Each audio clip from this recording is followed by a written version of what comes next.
In this week's Journey to Greatness, we hear from a former NFL running back. The College Football Hall of Fame is not limited to Division I players. A number of Division II and III greats have been enshrined. And in 2024, Danny Woodhead was among the honorees. Danny played at Chadron State, a Division II school in Nebraska. There he set several records, including the marks for career and single-season rushing yards among all divisions. Some of those records have been surpassed, but he is still Division II's all-time leading rusher with 7,962 career yards.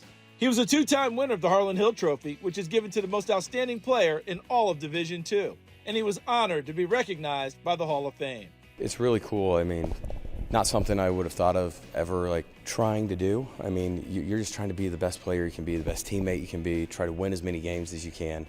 But it's a real honor, and it's cool. My teammates they're going in with me, even though it says Danny Woodhead, and hopefully a lot of D2 players they can feel the same. Woodhead credits a lot of his success to the strong foundation his parents gave him. They're both teachers, and his mom even homeschooled him for a while before he attended North Platte High School in Nebraska. My dad, teacher, coach.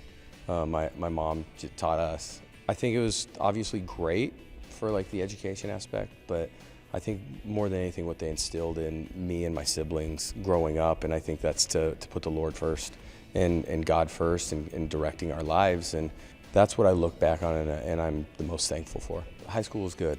I mean, it was very fortunate to have good players around me, good coaches around me, just like in college. That's ultimately what helps you have success. You got to have players around you, you got to have good coaches. And I would also say just the progression that really I feel like God allowed me to have as far as notoriety or whatever. It was perfect steps. So then as we get to the NFL, I felt like it was just perfect transition, so I didn't ever have to feel overwhelmed.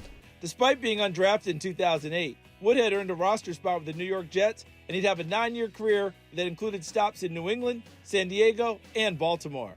His road to the NFL was far from easy, but his advice to under-recruited players is to shut out the negativity and focus on being the best versions of themselves. Yeah, just not to listen to what everyone says negatively about you. And if you do use it as fuel, some people can hear those things and they start believing them.